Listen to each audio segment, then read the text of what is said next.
Sorry I'm late. Very sorry. Let's get started. We're in Phaladeepika. And thank you everybody for the nice comments. Phaladeepika. And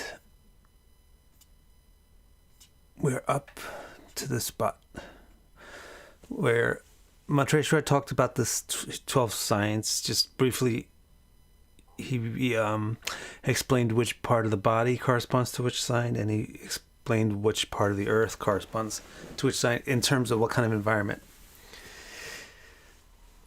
Now, the next thing he's going to say is more like where you would expect him to start. He's going to explain what planets rule which signs. Now, that's basically where I start when I teach the signs. Because the planet who rules a sign is the reason for about at least half of what the sign represents. So let me at least give you a mental picture of what is going on. Like, what does it mean a planet rules a sign? Before you just memorize what planet rules what sign, get an idea of what the heck it means that a planet rules a sign. What are you talking about? For example, it's the Japanese people rule Japan. The Chinese people rule China. The Russian people rule Russia, right? The Indian people rule India. It's exactly like that. Because the Zodiac is a space. Zodiac is a place. It's a place, it's space. And then certain borders are drawn in that space. Those borders are drawn based on the speed that the sun moves compared to the speed that the moon moves. One day I could explain that more. I already have actually on the YouTube videos if you want to look up my stuff. And so it's just like the Earth. The Earth is a place, and then we draw borders on it, and then people occupy those borders, occupy those spaces. Then once the person is in that space, the way their personality, their character, causes a certain culture to arise in that place. India is India. Some of the reason India is because of the climate. Right? And maybe some other things that are there. Some of the reasons Russia is because of the climate.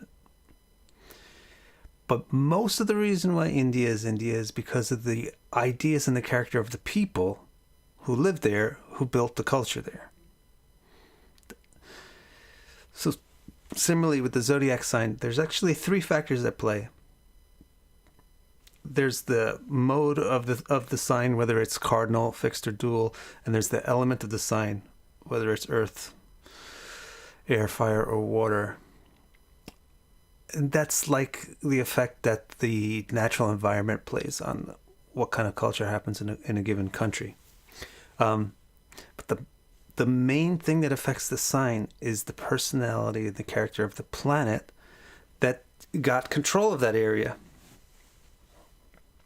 and developed it. So how do planets get control of the zodiac sign? If you understand how the planets get controls of the zodiac signs, then you'll understand why they have the particular signs that they have. So again, it's the same thing as the way humans get control of land. The strongest humans take control. And then the weaker humans go and work in cooperation with the stronger ones. The king goes and secures an area. And then he gets some, I don't know what you call those, feudal lords? Daimyo? I don't know what you call them in other languages. Like mini kings.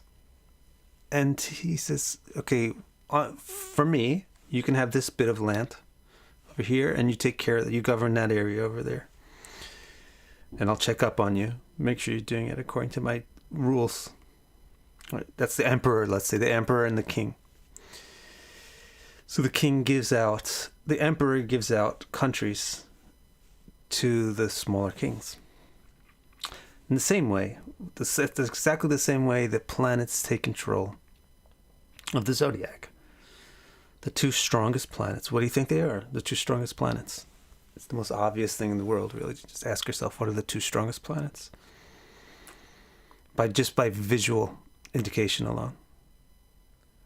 Obviously, the two strongest planets are the sun and the moon. It's like when the sun is out, you can't even see anything else. And the moon is like 100 times bigger than anything else. So those guys are the emperors, the sun and the moon. So they go and they take whatever land they want. They take the whole thing, actually. And then that's one of the Phaladeepika texts that's kind of confusingly translated. It's taken me a day or two to get to the bottom of it. But one of the topics that he talks about there is how every area in the zodiac either belongs to the sun or the moon at the root.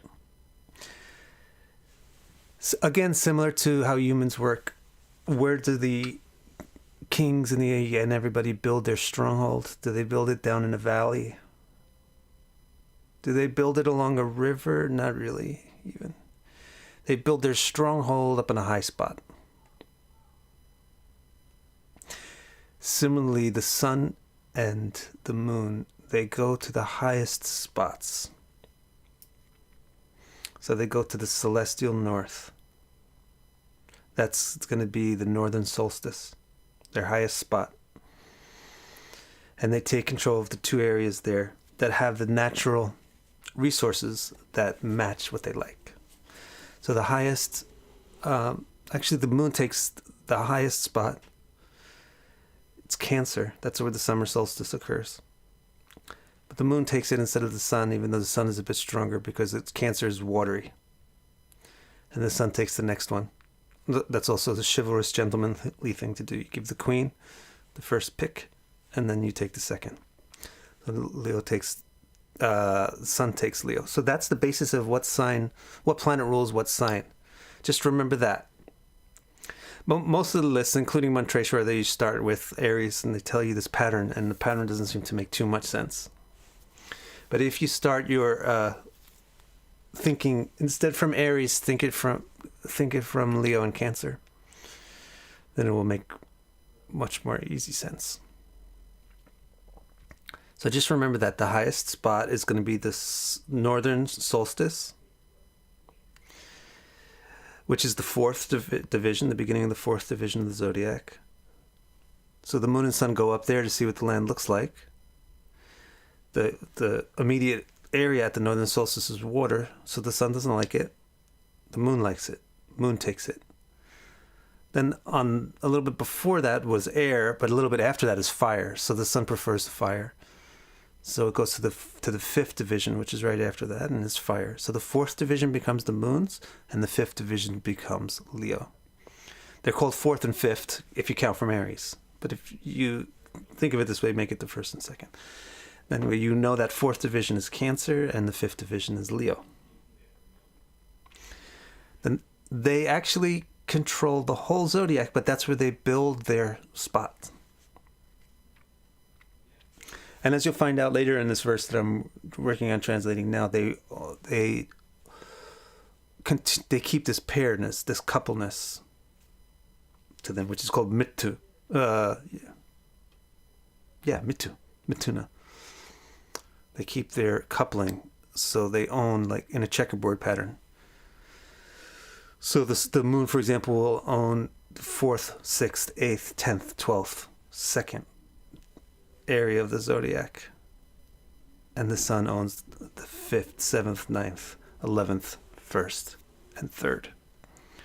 But they build their places, they build their homes in 4 and 5, because they're at the northmost top. Any questions about that? If you get that straight, Yeah, that's a good question, Bardo. Am I reading from Phaladeepika now or just explaining? Actually, I'm just explaining.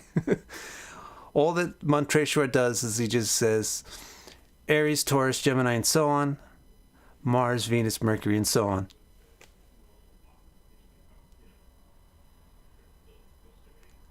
Galib wants to know if the moon is male. As I explained before, gender is fluid. So it depends upon who you're relating to, whether you act masculine or feminine. And when you when your physical body is not as limited by karma as animals and humans are, then your physical body can even change in relation to that dynamic. And so for the gods like the moon, etc., Mercury, certainly this is the case. So they are masculine in relationship to certain things, and they're feminine or masculine or whatever in relationship to other things. Okay, so at the northernmost point, the moon takes Cancer and Leo.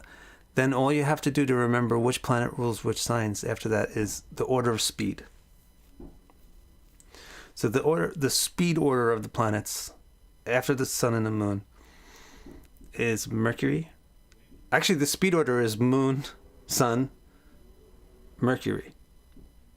And that also will even make sense that the moon gets Cancer first. But anyway, after the sun and moon, it's a simple speed order. Speed order means how fast they move through the sky. Mercury is the fastest, Venus is a close second. Then Mars is third, Jupiter fourth, and Saturn fifth. Saturn's the slowest. So in that order of speed, they come to the sun and moon to ask for their own land. Mercury gets there first, and each planet will get one sign from the queen and one sign from the king. So they're going to get one sign that's lunar, nocturnal, and feminine, and they're going to get one sign that's solar, diurnal, daylight-ish, and masculine. From the sun, they get a masculine sign. From the moon, they get a feminine sign. So the Mercury comes first, gets there first because it's the fastest, and therefore it gets the two next plots, the third and the sixth. Then Venus gets there, it gets the second and the seventh. Then Mars gets there, it gets the first and the eighth. Then Jupiter comes to ask, and it gets the 12th, which is right before the first, and the 9th. Then Saturn comes last and gets the 11th and the 10th. And that's why the certain planets own certain signs. And so that means the way that we've named them is Aries, Mars, Scorpio is also Mars, Taurus, Venus, Libra is also Venus, Gemini is Mercury, Virgo is also Mercury, then Cancer is the moon, Leo is the sun. Then flip on over back around to the end of Scorpio. You got Jupiter having Sagittarius and also Pisces, and Saturn having Capricorn and also Aquarius. All right?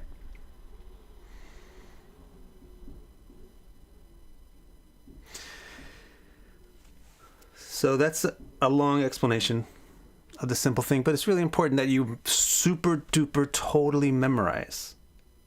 Like, as well as you know your own name and the name of your kids and the name of your parents and the name of your friends, you should totally know which planet rules which sign. You shouldn't have to stop for a half a second to know it. Because the only way that you can really understand what a sign is to know who the planet is that rules it. Just like you cannot understand Japan without understanding Japanese people. And you cannot understand India without understanding Indian people. You cannot understand America without understanding Americans. Because it's the people who live in the place that are the bulk of what makes the place the place. So already, just by Mulatrikon saying Aries, Taurus, Gemini, etc., Mars, Venus, Mercury, etc., just by him saying that simple formula, he's already saying, look, Aries is like Mars. Everything Mars symbolizes, Aries symbolizes. Now, he hasn't opened up with a chapter on the planets, so it's a little bit not useful yet. That's why when I do the courses and everything, or the way I structure my books, or the way I structure the courses, I do planets first. Because once you understand what a planet symbolizes, you already will understand half of what the zodiac sign symbolizes. But Aries is just like Mars. it's just Mars with fire. And so is Scorpio. Scorpio is just like Mars too, but it's just Mars with water. And Taurus is just like Venus, but it's Venus with earth. Libra is also just like Venus, but it's Venus with air. So like that, you can understand the basic quality of every single zodiac sign. A lot of the basic quality already just by memorizing this simple thing about what planet rules what signs.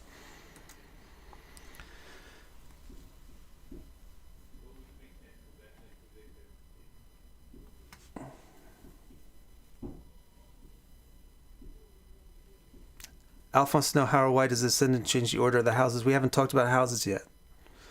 Houses are the way that the signs relate to the earth, the way that they relate to the eastern horizon. The signs will make the houses based on how they are rotated in configuration to the earth. Thank you, Jewel.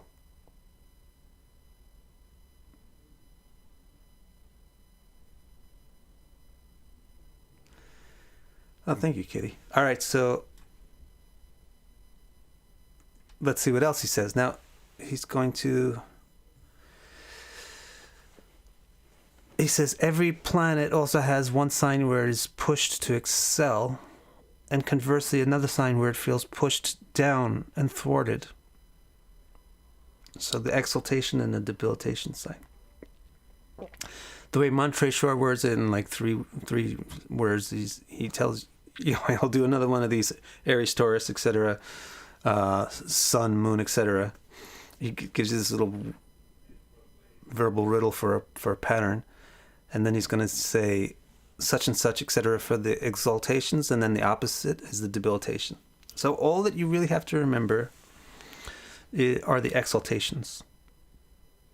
If you remember the exaltations, and you can look at a zodiac wheel or even a clock, then you'll already know where you'll already have the debilitations memorized. A clock is very useful for memorizing qualities of the zodiac or the houses because it's an exact representation of that and has these 12 divisions. So just remember, when you look at a clock, just translate 1 to Aries, 2 to Taurus, 3 to Gemini, 4 to Cancer, and then you're good to go. So you can always, it's helpful. Remember, Libra is opposite from Aries. You look at a clock, you can see 7 is opposite from 1. Scorpio is opposite from Taurus. You can look at a clock and see 2 and 8. What's square to Scorpio? You can go and count. 1, 2, 3. There's that sign. 5 is square to 8. So it's handy to have a clock face around. So if you know, for example, Sun is exalted in Aries, and then somebody says the debilitation is just the opposite sign, then you know it's opposite. It means it's debilitated in Libra. And then the other thing that you want to do is realize that every planet is exalted in pairs. There's exaltation to pairs. Now there's 7 planets, so obviously one of them is going to be left out of the pair, and that's Moon. But 6 of the 7 planets are in pairs. The pairs are Mercury and Venus are from a pair. So what do I mean by pair? For example, with Mercury and Venus, Mercury. Wow, this is so easy. I never realized it was this easy. It's easy to remember the pairs. You just start at Mercury, and then you just go in order. Mercury and Venus make a pair. That's the speed, right? Mercury is the fastest. Venus is the next fastest. And then Mars and Jupiter make a pair. That's the third and fourth fastest. And then Saturn makes a pair with the Sun. And then the Moon is left over. So what do I mean by pair? I mean the sign that Mercury is exalted in will be the sign that Venus is debilitated in, and the sign that Venus is exalted in will be the sign that Mercury is debilitated in. So take a clock face again. And if I tell you, okay, Mercury is exalted in 6, then you know across from 6, what number? 12. So that means if they're pairs, then if Mercury is exalted in 6, then Venus is exalted in 12. And then if you flip the pairs, Mercury is debilitated in 12 and Venus is debilitated in 6. That's what we mean by pairs. So all you really have to remember is, where's Mercury exalted? Where's the Sun exalted? Where's Mercury exalted? Where's Mars exalted? And then you'll have memorized 6 or 12 of the 14 exaltations and debilitations. Okay, so if we start at the Sun, it's simple. The Sun is exalted in the first sign, Aries. The Moon is exalted in the second sign, Taurus. And then it skips around a little bit. Mercury is in the 6th, and with Venus, makes a pair with Venus.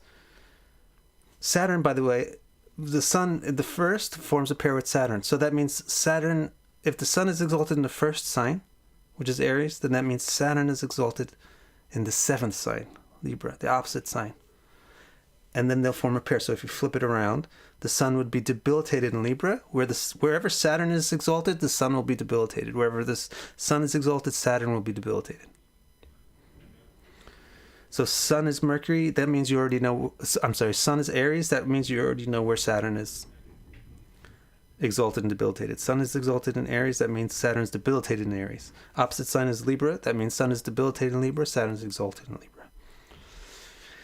Then Mercury makes the next pair. Mercury is number 6, and so the pole is 6 to 12, and it's a pair with Venus. Mercury exalts in 6, Venus debilitates in 6, and the opposite one is 12. So it's the opposite situation. Venus exalts in 12, Mercury debilitates in 12. Then the next pair is Mars and Jupiter. That's in Cancer, number 4. So it's 410. Or let's say it says 10, if we want to just keep with Mars. 10. Make the root 10. Mars exalts in 10, Capricorn.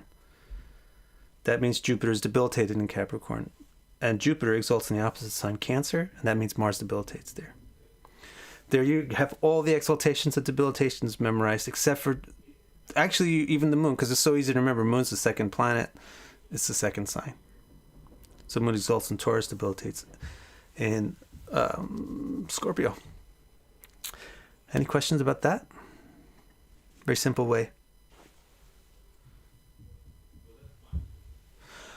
What an exaltation is. An exaltation means this is the place, it's pushed up, pushing up. Ucha, exalt. The planet's pushed up. So when a planet is in its own sign, it's very comfortable, just like when you're in your own country or when you're in your own house. When you leave your country, you are gambling. When you leave your house, you're gambling. You might go somewhere that is even better than your house. It's exciting. Or you might go someplace that's worse than your house. You're very uncomfortable there. So exaltation is even better than being at home. It's someplace where you really shine. And you don't get that kind of lazy complacency that you tend to have at home. That's exaltation. You're pushed up a little bit. And debilitation is called nicham, or fall, or debility. It's, instead of pushing you up, it's pushing you down. So just watch the recent videos for the Moon in the signs. Watch the Moon in Taurus and the Moon in Scorpio, and then I'll explain that further.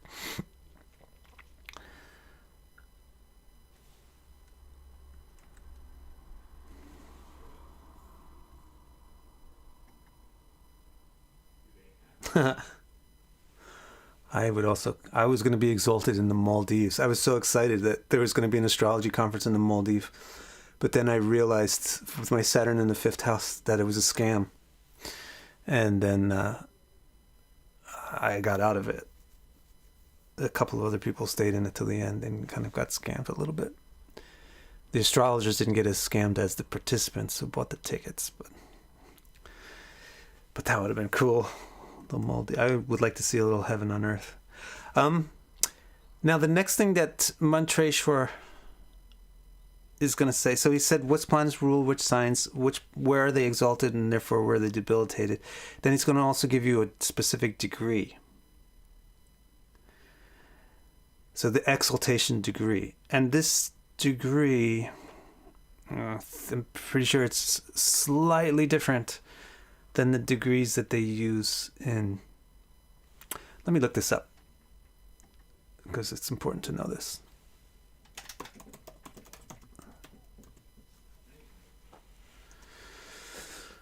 Yeah.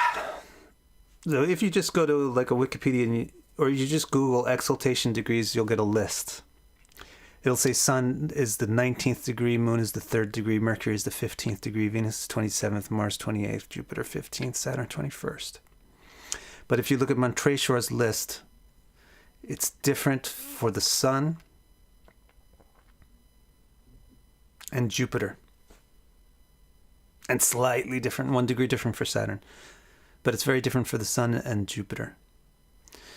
And Montressor, by the way, is 14th century. So India has been sidereal for a long time by the time this book is written. So some of I believe the reason why the Indian list of degrees differs slightly from the standard list of degrees the rest of the world uses is because of the nakshatras and the way that they got a little bit excited. You'll see this still on YouTube today for sure. People get excited. They think that planets are exalted or debilitated in nakshatras. They'll say something crazy like Pusha exalts Jupiter. No astrological authority that I'm aware of, although I wouldn't be totally surprised if 12th century and onward people might maybe make these statements. And essentially Montresor is kind of saying this by or at least complicitly agreeing with it by using this degree list, but they'll never say something like a nakshatra. The exaltation and debilitation is a property of zodiac signs. But I think that they altered the degrees so that the sun's exaltation point would make sense. I think so. This puts it in Kritika, which is Agni, and not at 19 degrees, which is Bharani. And it is sidereally. And the same thing with Jupiter. They wanted to move it into Pusha.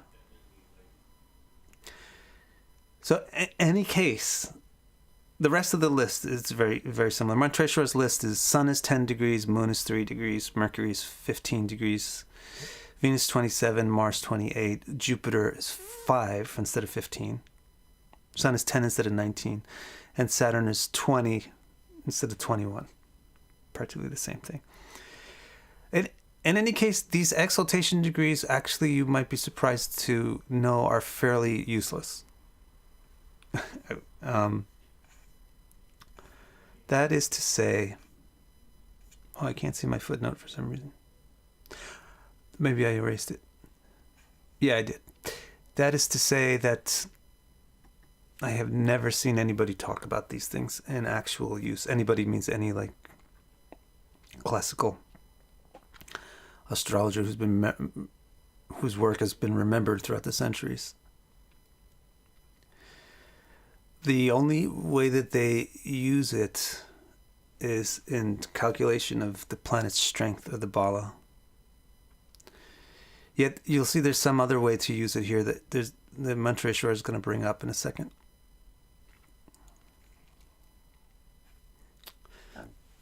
Excuse me.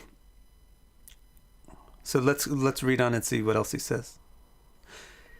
He's also going to introduce this other very interesting concept about a base.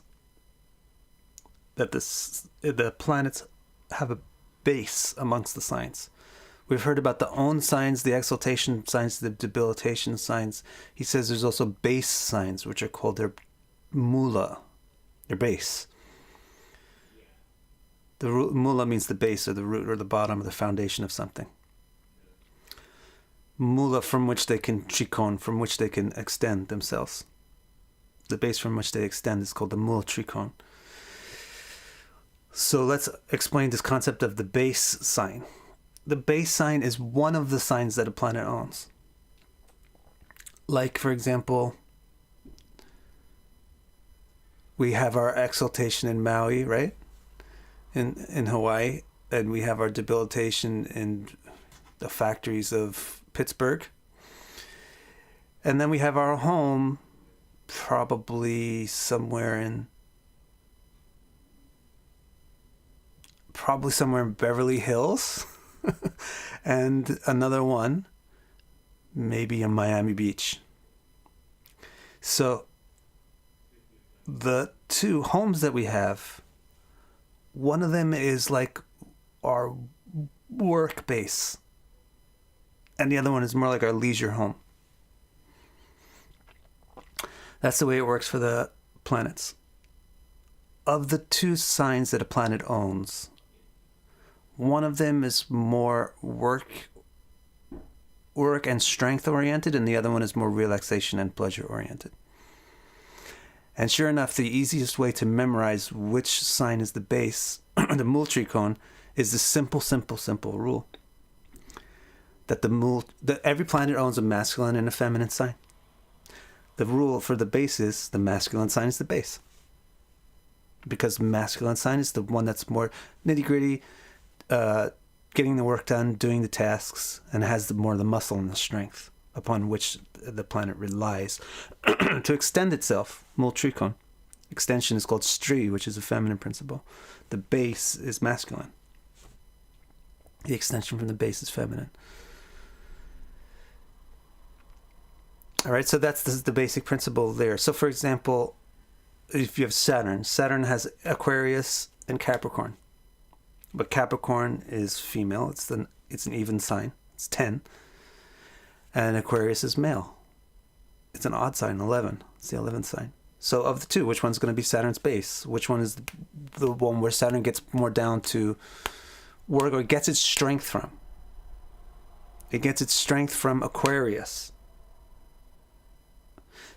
Similarly, Jupiter, it owns Pisces and Sagittarius. Pisces is female, Sagittarius is male.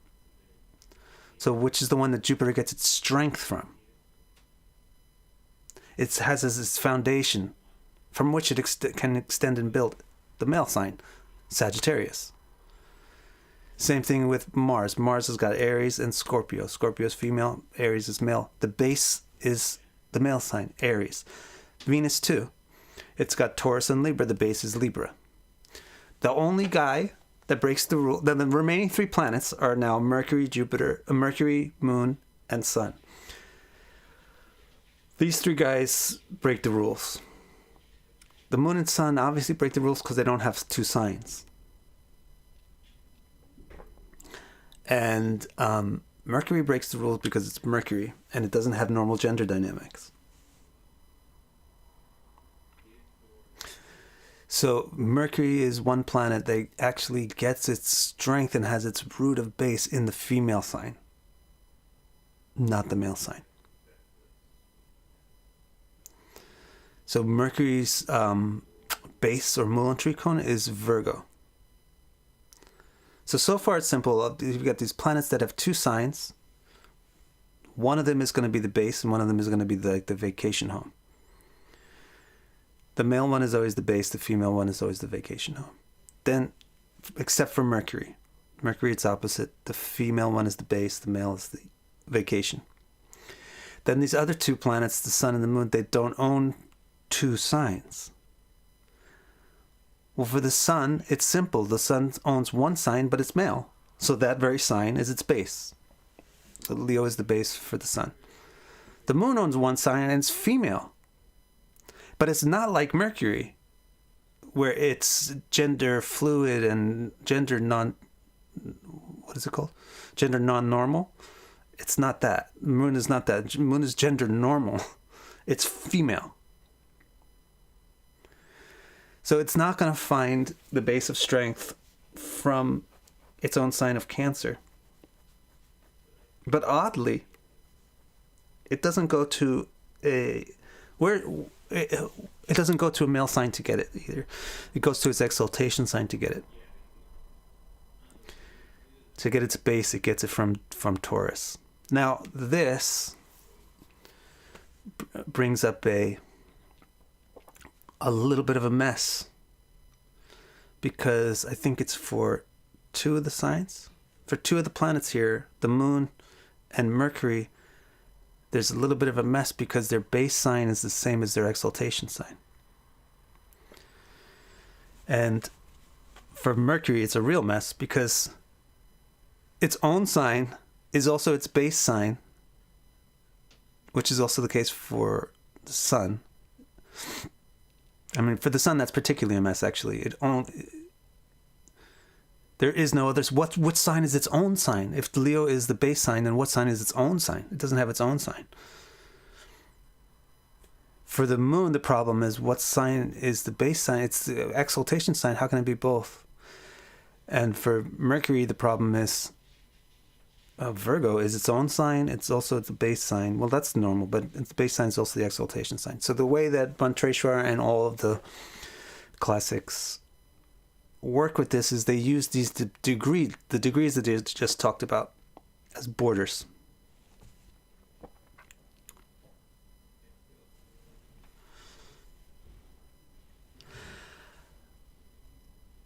So I'll just show you what those borders are. Of course, this is easier when it's on paper. So what he just says is,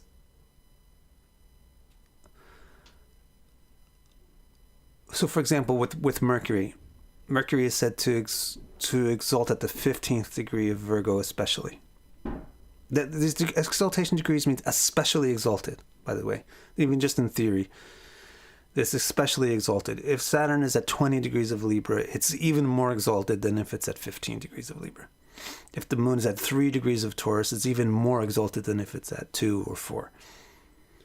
Okay? Now, this is splitting hairs because exaltation is already just, you already know it's exalted. Exalted or even more exalted. But still, that's how we use the degrees. But the other way we use the degrees is to portion things out. So we had said that Mercury is exalted at the 15th degree. So Mulatrikon says anything past the 15th degree of Virgo is the Mulatrikon, is the base. For Mercury, is Mercury's base. Anything before 15 degrees is its exaltation. Similarly with the moon exalts at 3 degrees. Anything past 3 degrees is its base. So from 4 degrees to 30 degrees is the base.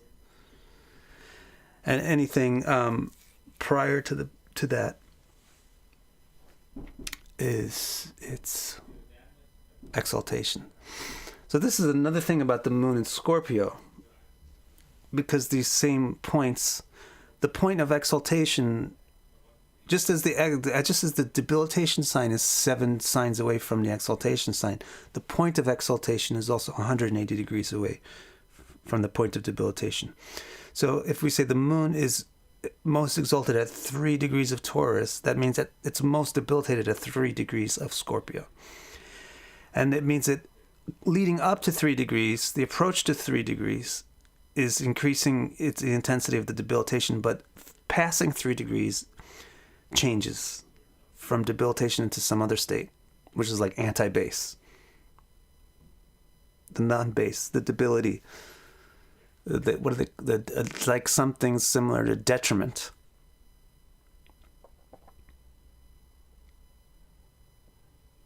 But it's like an intensified detriment to be opposite from the exaltation sign, but past that key degree. These are little nuances that are very, very interesting, but don't break your head or get too into them right in the beginning. First, get basic stuff. Now, basically speaking, the moon is exalted in Taurus. Oh, some part of Taurus, it's in its base, and some it's exalted. Fine. Whether you're in your base sign or you're exalted, you're still doing great. Mercury, it's what degree is it at in Virgo? It depends whether it's in its base or its exaltation. But either one, Mercury is doing good there. So basically, it's like that. So the last thing that I'm going to say, I included another note in the book even. It's going to say, these details are fascinating and may indeed be quite important, but I've not seen them given much practical application. There's not much practical application. There's some mathematical application of it, which is explicitly mentioned when people explain how to calculate the bala of a planet, the intensity or the strength of a planet. There, it's definitely used. But outside of that, that's what I said actually right here. The exaltation degree is something I have only seen used under the hood in fundamental calculations of a planet's strength or bala. As for the base sign, some say a planet has slightly better dignity in the base sign compared to the other sign it owns. This may be useful, but I can't say for certain if it is or if it isn't. But what I have found reliable about this concept, there's one really, really cool thing about this concept, and Mantreshwar says it. It's not in this chapter, but Mantreshwar says it in a later chapter, chapter 15. He says one of the primary uses for the concept of a planet's base is this. When you are trying to figure out this planet is lord of what house? You got a planet in a chart, you're trying to interpret it. Well, one of the things you want to know is what house does it own? But the problem with that is that it usually, unless it's the sun or the moon, it owns two signs. So say, for example, you're a Capricorn rising and you want to know what houses belong to Jupiter because currently Jupiter is just about to leave debilitation. So you're going to expect things to improve in this area and that area, right? Depending on what house Jupiter owns. Well, if you're a Capricorn rising, then Jupiter owns the 12th house, Sagittarius, and the 3rd house, Pisces. Well, which one? Well, in this particular example that I'm giving, it's kind of, you don't even need to ask which one. It's great, actually. Oh, okay. So when as Jupiter leaves Capricorn, or when it's out, we'll get an improvement to 12th house and 3rd house things. You can interpret that. But let's say if you're looking at a chart and you see this planet is in the 10th house. Jupiter's in the 10th house. What lord is it? Is it the lord of the 12th house? Is it the 12th lord in the 10th house primarily, or is it the 3rd lord in the 10th house primarily? Which one should I focus on? Again, this is kind of an advanced and slight detail because really it's both. But if you want to know, let's see, maybe that's not such a great example because Jupiter is the 12th and the 3rd, they're both kind of houses. But let's take an example of Saturn. It could be the lord of the 9th and the 8th. I think it's if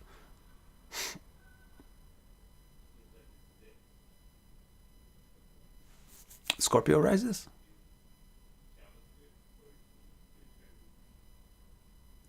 No, if Gemini rises. Yeah, if Gemini rises, then Saturn will be the lord of the 8th and the 9th. So those house lords are quite different. Or 11, you can get in configuration where Saturn is the lord of the 12th. And the 1st, if Aquarius rises, or if Pisces rises, then Saturn is the lord of the 12th and the 11th. Well, which one is it? It's quite different. Primarily, the planet will act like the lord of the house that is its base. That's the most important way to use the concept of base in Mulatrikon. So, for example, for Pisces, Saturn is primarily a lord of the 12th. Secondarily, it owns the 11th house.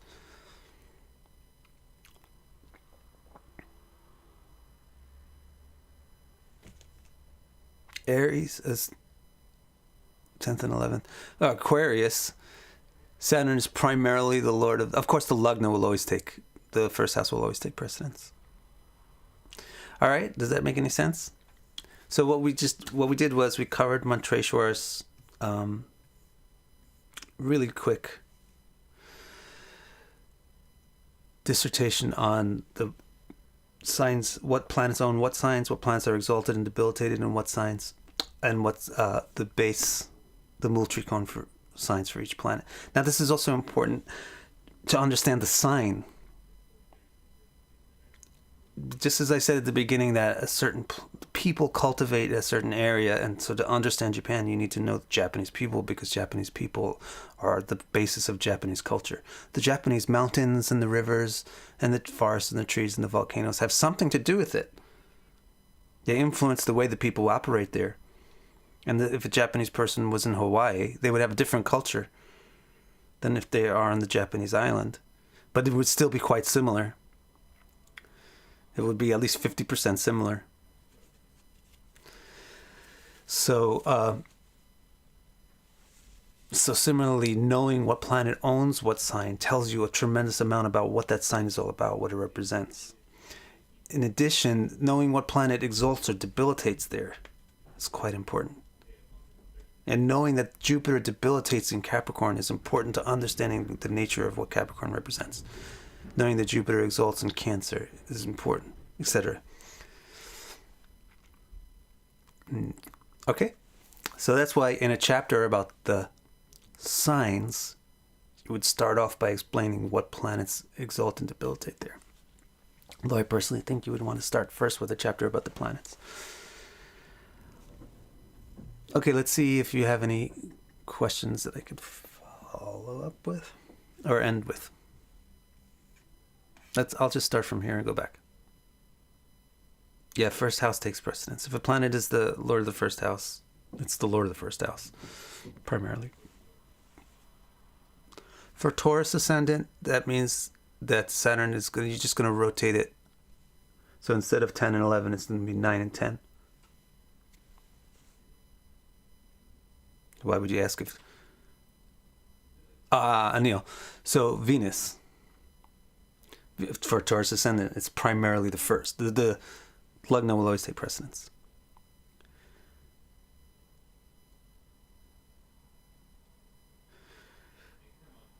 So just remember, for your comments, if you want me to respond to them, remember that I look back at them at the end. So if it's referring to something that I said at that time, you got to say, leave some clue behind as to what I said. Thanks, Stephen Hawkins. So just Gemini with a question mark, I'm not going to understand that.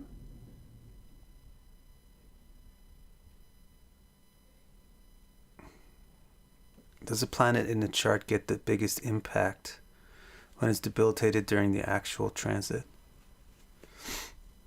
It would have a negative impact if it's debilitated in the transit, assuming that the debilitation is in a place where it allows it to conjoin or aspect some natal point.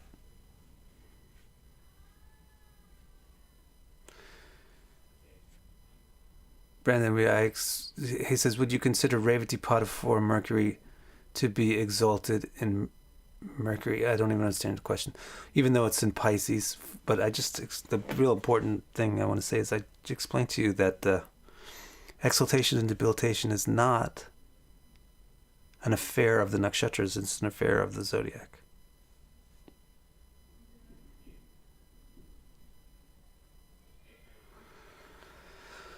Cancellation of debilitation, certainly it's like if you're depressed, somebody can come and help you. So there's situations in which planets can be saved from the debilitation, and the debilitation can even be turned around. Again, if you watch my video about Moon and Scorpio, there's hints about that.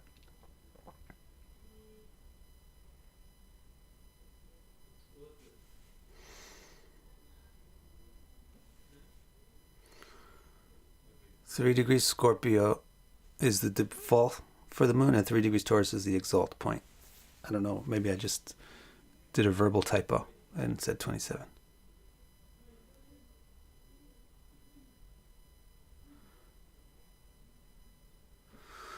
The sun's base, Barda says, why would you need a base if you're home everywhere you go? He's not home everywhere he goes.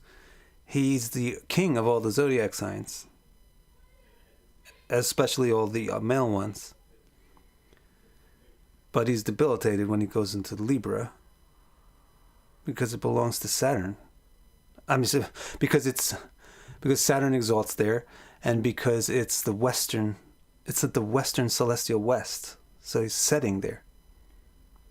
Over the course of a year, he sets and he does the descending equinox there. So also, why would you need a base? Your base is actually just, even if when you have two homes, why do you need a base? Because one is your work spot and the other is your vacation spot.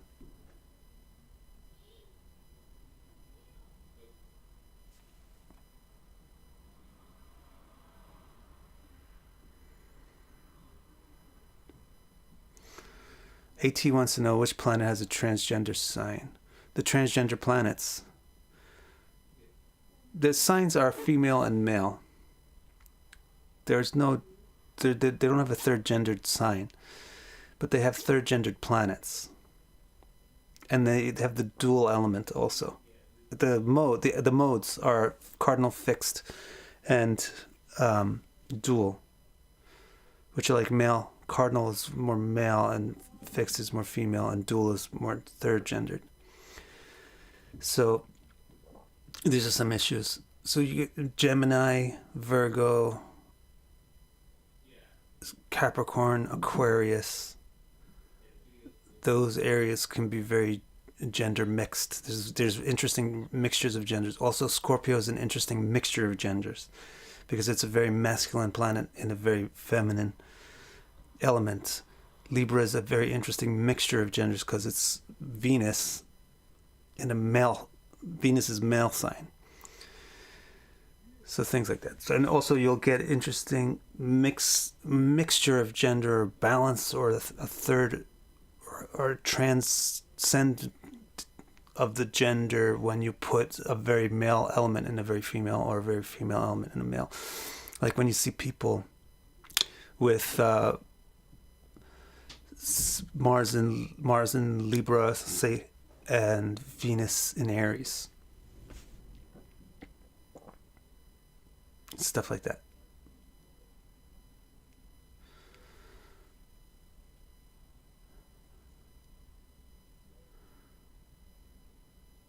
Right, Co.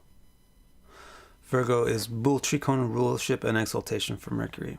Virgo is Mercury's everything. Virgo loves Mercury. Mercury loves Virgo.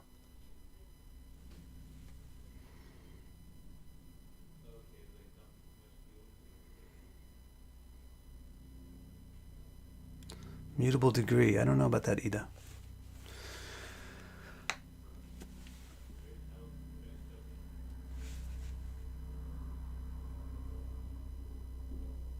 Thank you, Galib.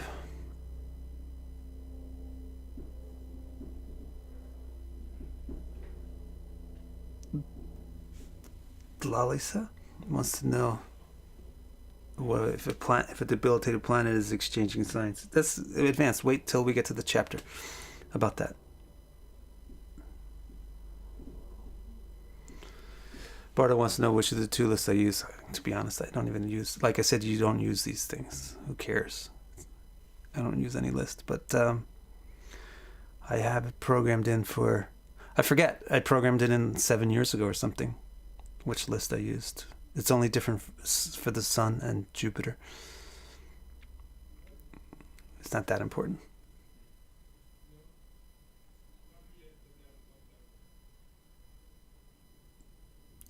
Confidential thinks the Moon in Taurus sounds boring. I think you never really had the opportunity to meet a Moon in Taurus. Exemplar.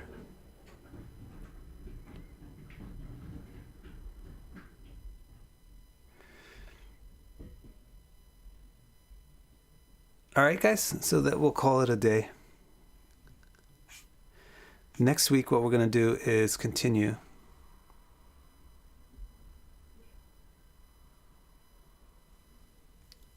Again, other questions that are off topic, we'll get to. Next week, we're going to continue. Montreshwar is going to talk about further characterizing the signs. He's going to talk about grouping them into different ways. And we might get to this really difficult and I think mistranslated text about the frontwards and backwards type of signs. So he's going to talk about things like day and night type of signs, frontward, backwards type of signs, human, animal, insect, fish type of signs, stuff like that. That's going to be for next week. All right, guys, I have to sign off now. Thank you.